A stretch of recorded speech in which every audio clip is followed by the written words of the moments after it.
If you can dream it, it can become your reality.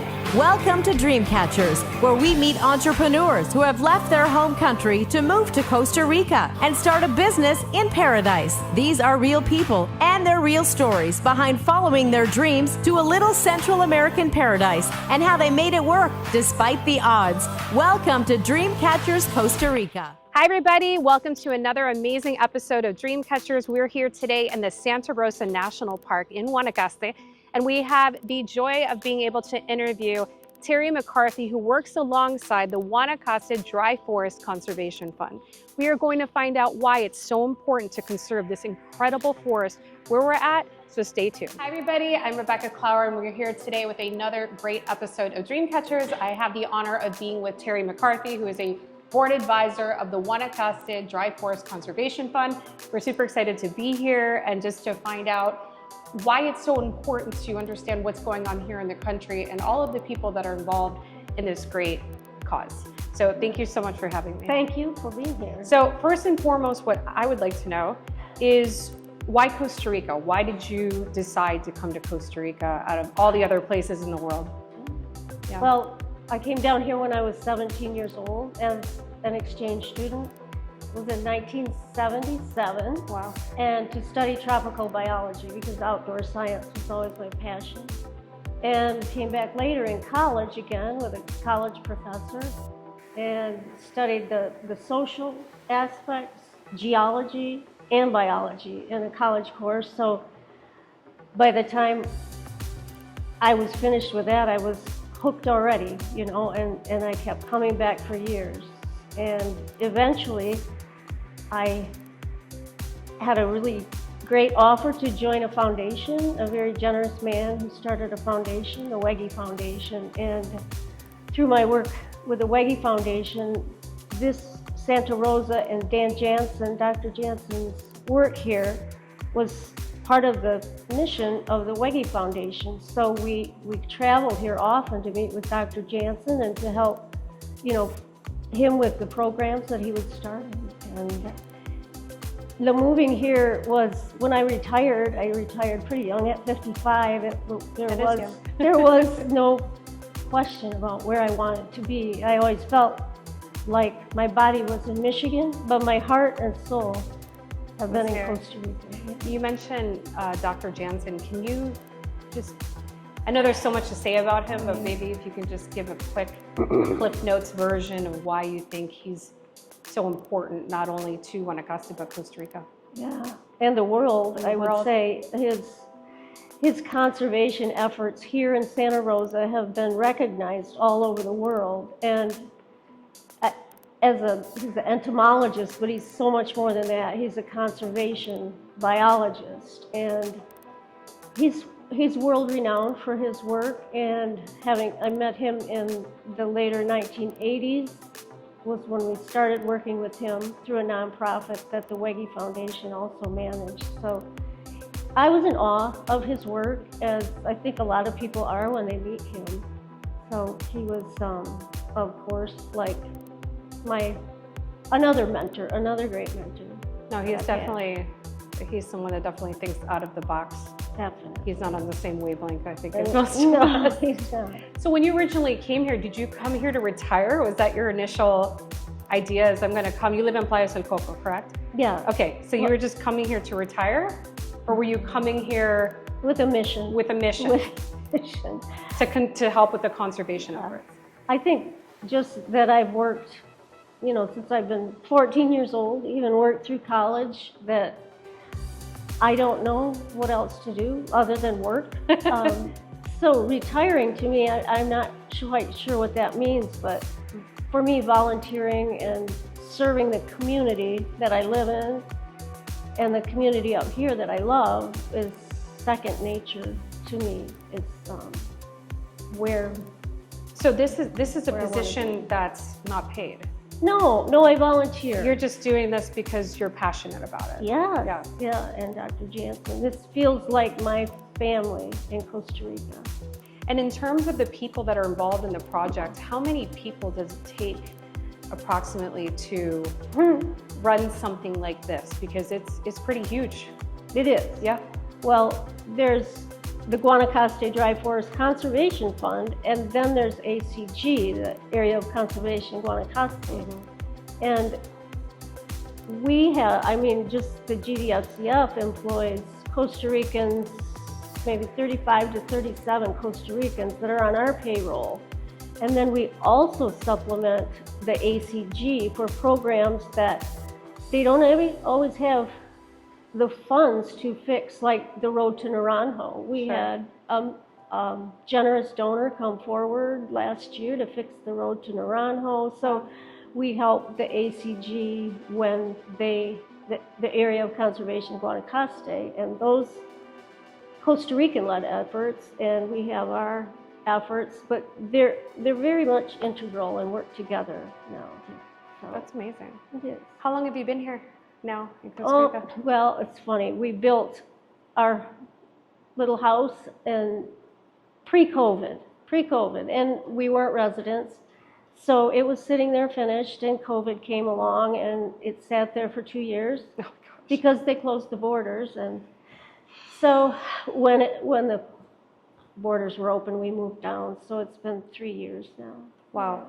Yeah. Time flies when you're having fun, right? Yeah. We'll put all the COVID stuff behind us. Yes, please. And in terms of doing what you do, is this something that you're doing every day, or is it something that's once a week, or do you find yourself putting a lot more time into it because you want to? I'm always thinking about making connections in my community and ways to do that. So I'm always thinking about it, you know? Yes, I am. That's awesome. But I don't, not just this. I love being involved with other nonprofits that I know you know, like Sepia. Oh yeah. No, there's a lot of great nonprofits here in Guanacaste. So you decided to move to Costa Rica, and why did you decide to live in the area where you're living now, which is Rancho Cartagena? Right. Well, previous to that, I had a little house that I came down for work and for vacation. I originally purchased Finca Casagua with Kay Dodge, who's sort of a legend in those parts. And She is? she was my high school biology teacher, and she Oh my was the gosh. person who introduced me to Dan Janzen. She introduced me to Mr. Wege, who I worked for 23 years. So for me, being in that area, you know, I sold the little one-bedroom house that we had, and then we moved across the street where I knew a lot of the people already. So it was already my community that was established. It just felt good to you. It felt like home. Yeah. That's awesome.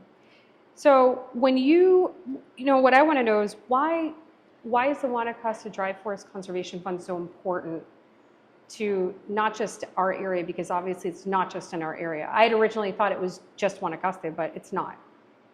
Why is something like this so important for people to know about? And if people want to donate, where can they donate, and what do you want them to know about this? Well, of course, we're always looking for donations. We have 3 major programs here, and a lot of it is education. We educate over 2,000 school children near the biological stations that we have, so we're trying to make the kids bioliterate before they grow up or get out of school. And we do that in the 6th grade when it's an important year for education. Oh yeah. And then we have also the science program, which is huge, and that's all of Dan Janzen's research. So that's a big part of it. And then there's land acquisition and protection we also fund. There's so many things, the biodiversity here, biological diversity here. In Costa Rica, with them preserving, 25% of this land mass, we have more biological diversity in Costa Rica than we do in all of the United States and Canada put together. That's impressive. And if that's not worth protecting, I can't think of what is. And I think it's also a lot of what drives the tourism down here, especially the... Without a doubt. Yes. I mean, we have so many visitors, and now that we have the Guanacaste Airport, I mean, we see such an influx of people that specifically come to Costa Rica to see the flora, see the fauna, appreciate all the different microclimates that we have, and really such a small space, because Costa Rica is a small country. Yes. It just takes us a while to get from point A to point B, but there's so much. It's like you have this little piece, and there's so much going on just on that little piece, which I think is the most important thing and why people love this country. you know, because of the nature, because of the diversity, and because of the people, I would say. You are right. Yeah. I believe. I mean, that's why I'm here anyways. What do you think, you know, obviously you've been coming here for a long time. What do you think has become easier in Costa Rica since you initially started visiting the country? Well, when we started, I mean, we had to fly into San Jose, Right. number one, and then take a day in San Jose, and then come down here, and even Route 155, where I live, it was all gravel roads. I remember. So the roads make it much Yeah. easier to get around, and I think in general the roads have improved a lot, and access to even, you know, I mean, the big stores like PriceSmart and Yep. Walmart in the Guanacaste. Game changer. That was such it was a game changer. Yes, big news. That was big news. It So. was a game changer.